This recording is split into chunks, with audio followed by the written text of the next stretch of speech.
चलिए आज तो भाई साहब सबसे पहले तो एलविस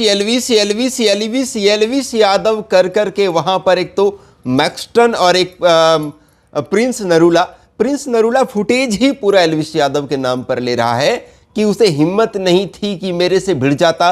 मैं उसके शहर में गया लेकिन मैक्सटन वो तुझसे भिड़ा, उसने तुझे मारा, कमजोर समझकर मारा। मैक्सटन भी कह रहा था कि अब वो मुझे धमकी नहीं दे सकता क्योंकि अब अगर धमकी देगा तो अब वो पिटेगा। ऐसा एलविस यादव के बारे में उस घर में जाकर द 50 शो में जाकर मैक्सटन कह रहा है भाई। और मैक्सटन को टोक दिया एक बंदे ने, ये वाला, इसका नाम क्या है आपको पता हो तो बताइएगा। इसने टोक दिया, मैक्सटन इससे भी उलझ गया। फिर कहता है कि तू मुझसे मत भिड़, हिम्मत है तो रजत दलाल से भिड़। रजत बोला भाई मैं क्यों भिड़ूं, मैं क्यों लड़ूं, मैं क्यों मुजरिम बनूं। इस तरीके से वहां पर चल रहा था। थोड़ा फनी भी लग रहा था और थोड़ा सा मतलब एक्स्ट्रा भी लग रहा था कि एलविस को लेकर प्रिंस नरूला वहां पर जिस तरह से अपना फुटेज खाने की कोशिश कर रहे हैं वो मुझे थोड़ा ओवर लग रहा था। उसके बाद जो है वो लायंस का बुलावा आता है और लायंस का कहना रहता है कि आज जो है मैं आप लोगों से बहुत ज्यादा काम करवाने वाला हूं, कैलोरी बर्न करवाने वाला हूं। और जो सबसे ज्यादा कैलोरी खपत करेगा, मतलब 3 ग्रुप में 16-16 लोगों का ग्रुप बनाया जाता है, एक में शायद 17 रहते हैं, तो ऐसे करके जो है 49 लोग ग्रुप में बट जाते हैं 3 पार्ट में। और बोला जाता है कि एक्सरसाइज करो, डांस करो, कार्डियो करो, कुछ भी करो, बट अपना कैलोरी बर्न करो। सबके हाथ में एक एक घड़ी पहना दिया जाता है जो कैलोरी काउंट करता है। देखिए इसी टास्क के दौरान ही लड़ाई होने वाली थी रजत दलाल की दिग्विजय राठी से। होता क्या है, देखिए रजत दलाल की टीम वाले जब दौड़ रहे होते हैं, भाग रहे होते हैं, एक्सरसाइज कर रहे होते हैं, तो हंसते हंसते मस्ती मस्ती कर करके वो लोग जो है वो वर्कआउट कर रहे होते हैं।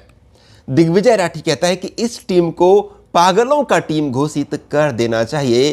तब रजत दलाल कहता है कि भाई इज्जत से बात कर, रिस्पेक्ट से बात कर, मैं भी तुझे रिस्पेक्ट देता हूं, तू भी रिस्पेक्ट से बात कर, पागलों की टीम मत बोल। ऐसा क्यों कह रहा है? और रजत दलाल बार बार इस बात को प्यार से समझाने की कोशिश कर रहा था। देखिए जो लोग रजत को गलत बोलेंगे बोल सकते हैं, बट रजत दलाल को गलत बोलने लायक आप नहीं हैं। मतलब जबरदस्ती का बोलेंगे तो अलग बात है, क्योंकि रजत बार बार प्यार से दिग्विजय राठी को समझा रहा था। लेकिन दिग्विजय को लगा कि ये शो है, यहां पर हाथापाई ये कर नहीं सकता, मैं बोल लेता हूं, और बहस करने के मूड में आ गया।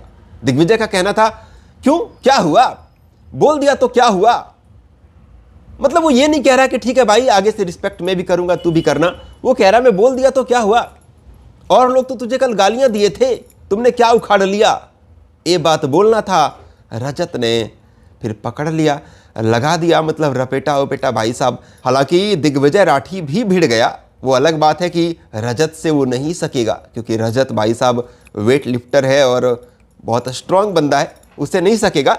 लेकिन वो भी बार बार आ रहा था पोक करने के लिए। उसके बाद फिर जो है वो लायंस का बुलावा आता है और लायंस का कहना रहता है कि मेरे घर में जो है वो वायलेंस नहीं चलेगा, आगे से अगर कोई भी ऐसा करता है तो मैं उसे कुछ दंड दूंगा। ये सुनते ही करण पटेल भड़क जाते हैं, क्योंकि करण पटेल ये उम्मीद कर रहे होते हैं कि शायद रजत को यहां से निकाल दिया जाएगा। बट ऐसा ना होते देख करण पटेल कहते हैं कि मैं क्विट कर रहा हूं, मैं इस शो को नहीं करूंगा, मैं नहीं रह सकता ऐसे माहौल में। और करण को देखकर भाई दिग्विजय राठी ने भी अपना माइक उतार दिया कि मेरी मां जो है वो घर में है, वो क्या सोच रही होगी। ये शो अगर बाद में आप प्ले करते, शूट होने के बाद में जब हम घर चले जाते तो कोई दिक्कत नहीं थी, मैं यहां हूं, मेरी मां को वहां पर कौन संभालेगा, वो घबरा रही होगी, तो मैं भी इस शो को नहीं करूंगा। अब उन लोगों ने ऐसा सोचा कि हम बारी बारी से माइक उतारेंगे तो रजत को यहां से निकाल दिया जाएगा। अब देखिए जो लायंस है उनका ये कहना था कि ठीक है मैं थोड़ी देर में आता हूं, आप लोगों की बातें मैं सुन चुका हूं, वो चले जाते हैं। उसके बाद रजत कहता है कि ज़्यादा सिंपैथी कार्ड मत खेल यहाँ पर, अगर तुम्हें इतनी माँ माँ माँ माँ तुम कर रहा है तो माँ ने अगर तुझे टाइम से पेला होता तो तू यहाँ पर बकचोदी नहीं पेलता। ये रजत दलाल ने कहा भाई साहब। फिर एक लड़की कहती है ठीक है इसके माँ ने नहीं पेला, आपकी माँ ने आपको क्या सिखाया। रजत ने बोला मेरी माँ ने मुझे सिखाया है कि तुझसे कोई बदतमीजी करे तो उसे पेल दे, उसे पीट दे, और बिग बॉस में भी मेरी माँ आई थी और वहां पर भी बोली थी कि कोई भी तुझसे बदतमीजी करे तो उसे छोड़ना मत। तो मेरी माँ ने सिखाया है और वो मैं कर रहा हूं। हाँ, मैं किसी से बदतमीजी नहीं करता, मैं बदतमीजी बर्दाश्त भी नहीं करूंगा। मैं रिस्पेक्ट से बात करता हूं, रिस्पेक्ट दो, रिस्पेक्ट लो। बदतमीजी करोगे तो पिटोगे, छाती फाड़ दूंगा। ये रजत दलाल का कहना था। सब लोग उम्मीद कर रहे थे कि रजत कम से कम सॉरी बोलेगा, लेकिन नहीं भाई साहब, बोला फिर मारूंगा, फिर से बदतमीजी करेगा, फिर से मारूंगा। मैं मतलब तुमसे नहीं बहस करना चाहता, मैं रिस्पेक्ट देता हूं, रिस्पेक्ट चाहिए। बाकी लोगों का कहना है कि नहीं, कोई तुमसे बदतमीजी में बात कर रहा है, तुम भी बात करो, मतलब मुंह से लड़ो। रजत का कहना नहीं, तुम बदतमीजी मत करो मेरे साथ, क्योंकि मैं तुम्हारे साथ नहीं करूंगा, और तुम करोगे तो मैं मारूंगा। इस तरह का वहां पर माहौल चल रहा है। अब देखिए, जो चाहत पांडे बिग बॉस में गई थी रजत दलाल वाले टाइम में ही, वो बहुत ज्यादा चिढ़ रही है। हरियाणा वाले जो गए हैं कटारिया टीम से, रजत दलाल, मतलब कटारिया, रजत दलाल, और क्या है, रक्षित, और एक और है कुछ, वो रक्षित, एक बंदा, दूसरा वाला का नाम नहीं मुझे पता, दो है उसमें से। तो एक जो गोरा वाला रहता है, लंबा वाला, वो आता है समझाने के लिए दिग्विजय राठी को। तो चाहत पांडे भड़क जाती है, बोलती है तुम उसके पंटर हो ना, तुम रजत के पंटर हो ना, तुम पंटर हो उसके, तुम उसके दलाल हो, तुम उसके गुलाम हो, यहां पर आकर के समझाने की कोशिश मत करो। और मतलब चूतिया उतिया सब कुछ बोल देती है, और ये भी कहती है कि आगे तुम कुछ बोल के देखो, मैं अभी तुझे चप्पल से मारूंगी। मतलब इस लेवल पे चाहत पांडे रजत से और ये कटारिया वगैरह जितने टीम है इन सब से हद से ज्यादा चिढ़ी हुई है, पता नहीं क्यों। और इसके अलावा एक लड़ाई और भी हो जाती है। देखिए, उस घर में अरबाज पटेल गया है अपने गर्लफ्रेंड निकी तंबोली के साथ। अब निकी तंबोली कभी बिग बॉस मराठी में गई थी, वहां पर एक और लड़की थी जिसका नाम है आर्या जाधव।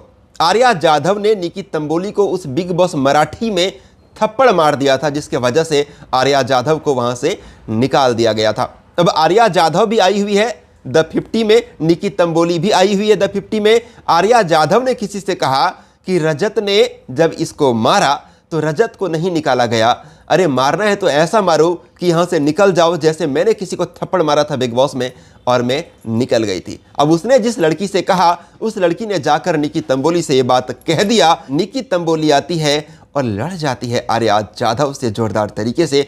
आर्या जाधव भाई साहब निकी तंबोली को ये बोल देती है कि तू भी चूतिया और तेरा बॉयफ्रेंड अरबाज पटेल भी चूतिया।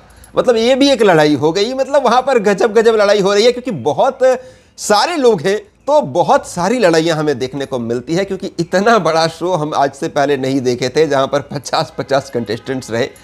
तो खैर ये हुआ आज सेकंड एपिसोड में द 50 का। देखते हैं कल क्या होता है। कल भी लड़ाई होने वाली है, सपना चौधरी और मिस्टर फैजू की लड़ाई होने वाली है। टास्क के दौरान इस घर में टास्क बहुत ज़्यादा करवाया जाता है, किसी को शांति से बैठने के लिए नहीं दिया जाएगा। द 50 में रोज़ काम करो, रोज़ पसीना बहाओ। तो कल क्या होता है कल देखेंगे, कल बात करेंगे। फिलहाल यही था, और मैं महेश पांडे, आप लोग देख रहे थे महेश पांडे अपडेट्स चैनल। आपको ये अपडेट पसंद आया तो आप लाइक शेयर जरूर करिएगा, और आपको देखना है तो आप रोज़ 9 बजे से जियो हॉटस्टार पर और रात के 10:30 बजे से कलर्स टीवी पर आप इस शो को देख भी सकते हैं। Thank you.